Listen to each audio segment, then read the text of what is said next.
Hey guys, welcome back to another episode of the Music Den. I'm your host, Armando Venditti. I want to welcome you all back to part three of my Ranking the Album series on Kiss. In this episode, we're going to cover numbers 10 through 6. Now, with regards to this list, some of you are going to like it, some of you are going to hate it, some of you are going to be indifferent about it. But again, it's all opinion, right? So, here we go. Coming in at number 10 is Music from the Elder.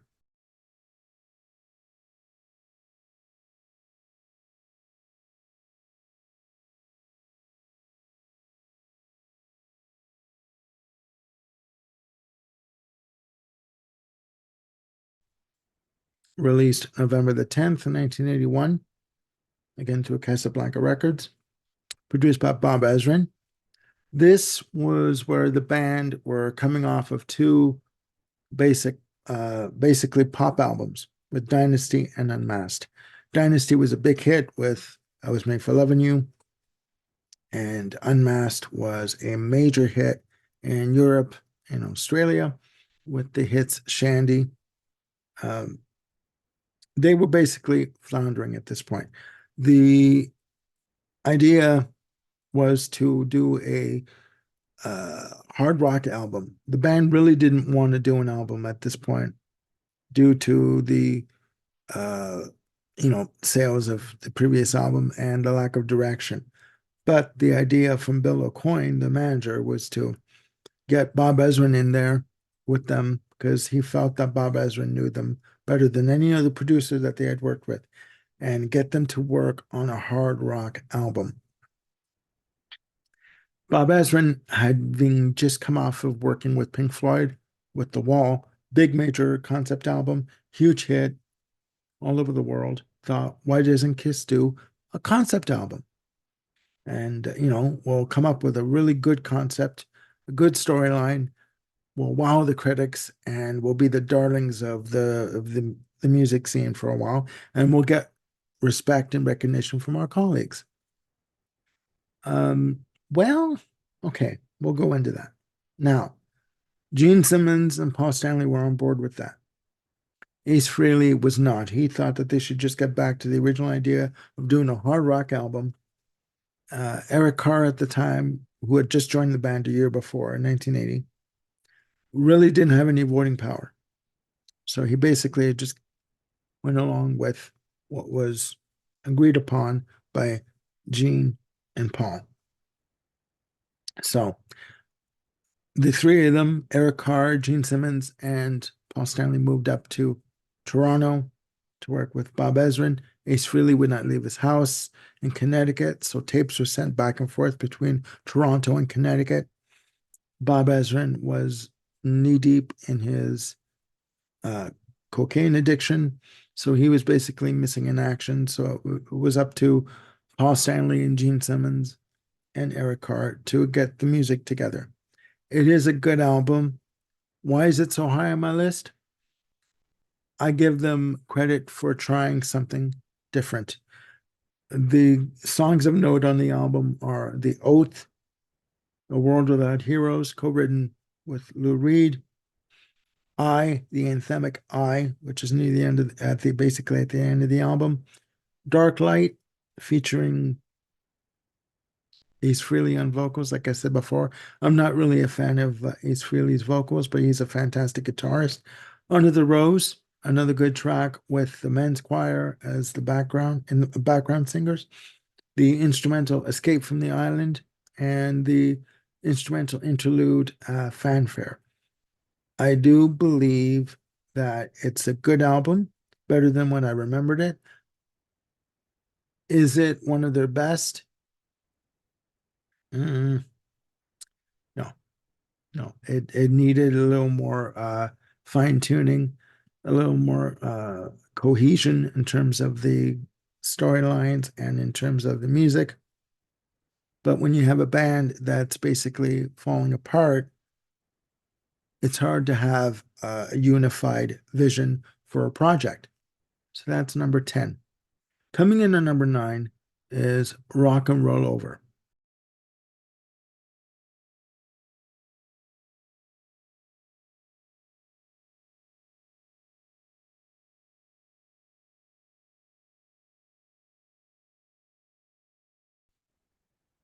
released November 11th, 1976.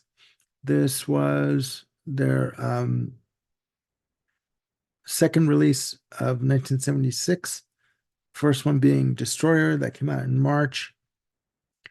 They were working with Eddie Kramer at this point, who had produced their original demo that got them signed to Casablanca Records. Heavy, again, Meat and Potatoes album. They rented out this theater in New Jersey to record the album. Very little overdubs, straight off the floor recording. Good album. Good album. They were riding the wave of the success of Beth and Detroit Rock City and Shout It Out Loud off of Destroyer. So they were on a good roll here. And at this point, they really could do no wrong. So songs of note on the album are Hard Luck Woman, written by Paul Stanley, vocals by Peter Criss.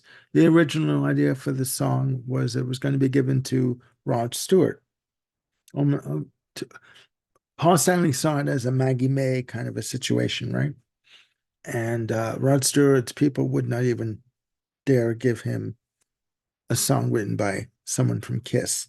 So Gene Simmons urged, I should say, Paul to finish a song and give it to Peter to sing. So it's a good song. It is a really good song. Other songs of note are Calling Dr. Love, Gene Simmons track, Ladies Room, Love 'Em, Leave 'Em, another single from the album with lead vocals by Gene Simmons. And there was a video for this and for Hard Luck Woman. If you watch the Kissology Collection Volume 1, it's all on there. It's fantastic. It is basically a meat and potatoes album. Again, they were not interested to work, I should say, Ace Frehley and Peter Criss were not interested to work with Bob Ezrin again after their experience with Destroyer. Excuse me. That's number 9. Coming in at number 8. Here we go, guys. Carnival of Souls.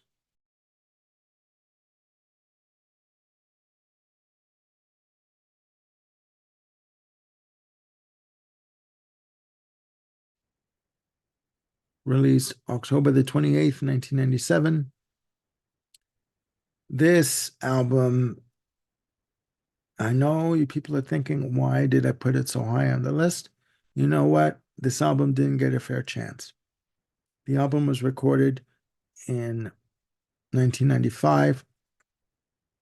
It was produced by Gene Simmons and Paul Stanley and Toby Wright. They were coming off of the success of Revenge, which reached gold status in North America. Gene Simmons wanted to do a grunge album or an alternative rock album. And he kind of pushed the band to go in that direction. Heavy album, longest album of their recorded careers, 60 minutes and 11 seconds. Heavy as all hell. This album, to me, suffers from lack of promotion. That's it. That's it. Mercury did not push this album whatsoever. There was one single release from the album, Jungle, which is a good song. Heavy guitar from Bruce Kulick, sorry. Fantastic tracks on the album. Jungle, as I said, first single, only single from the album. Rain, Hate, Childhood's End, In My Head is another one, and I Walk Alone, which features lead vocals by Bruce Kulick. Good album. This album was overshadowed due to the fact that just prior to the album's release, the band, well, 2 members of the band, Paul Stanley and Gene Simmons, reunited with Peter Criss and Ace Frehley to do the famous reunion tour, leaving Eric Singer and Bruce Kulick out in the cold. It looks like Bruce Kulick's worst dreams came true at this point. This album is good.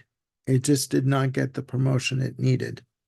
You know, should Kiss have done a grunge or alternative rock album? Why not? Why not do something different? You know what I mean? I think it's a good album. I just think it needed more promotion than what it got. That's number eight. Coming in at number seven is Lick It Up.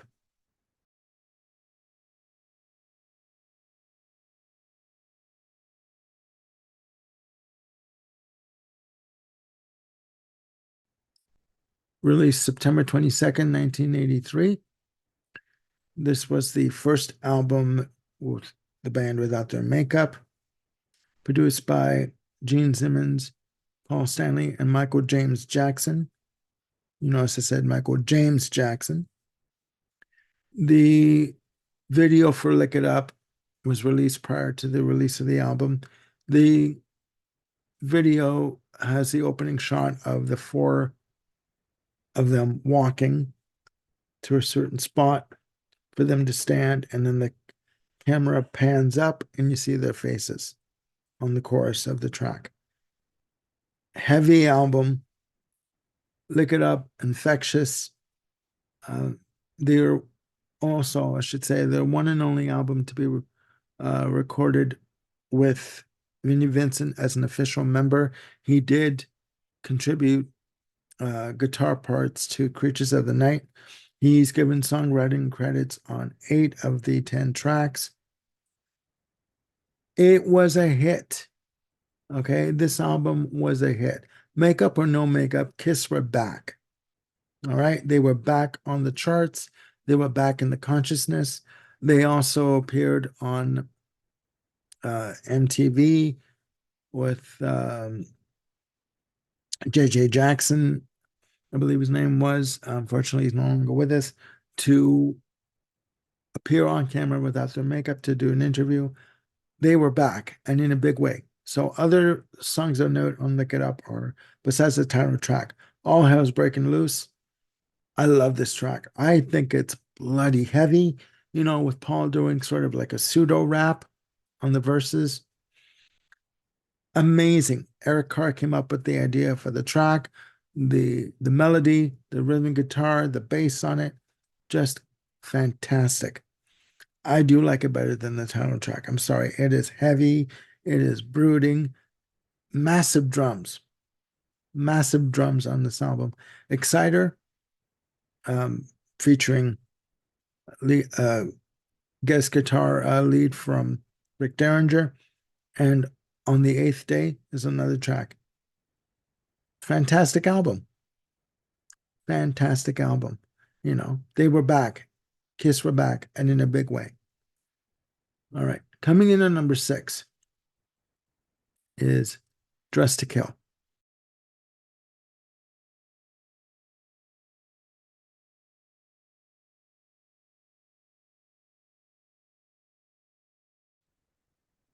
Released March 19th, 1975.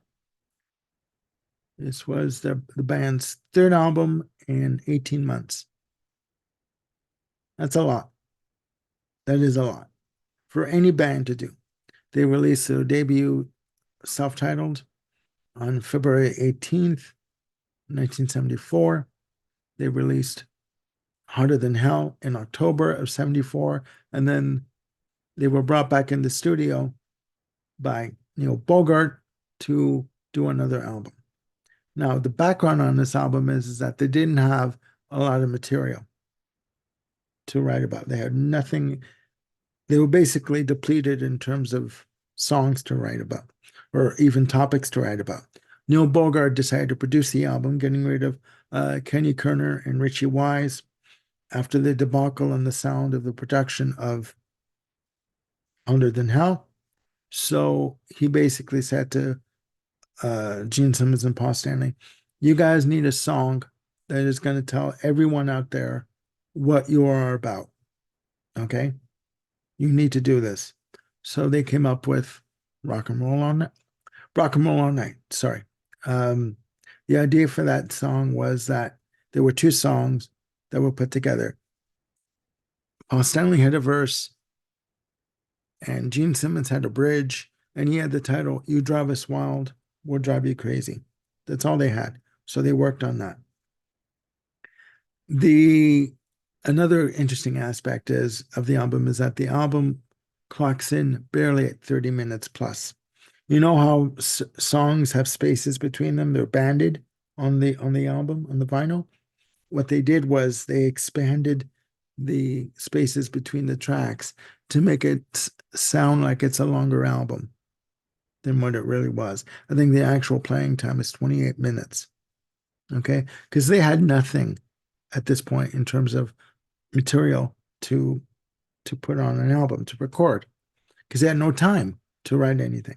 So other songs of note are Come On and Love Me, which was there was a video done for it. I love that song too. It's great. The video for it is fantastic. You know, even the lyrics, you know, she's a dancer, a romancer, I'm a Capricorn and she's a Cancer, written by Paul Stanley. He said in his biography, autobiography, that you that he could not write a lyric like that today if his life depended on it.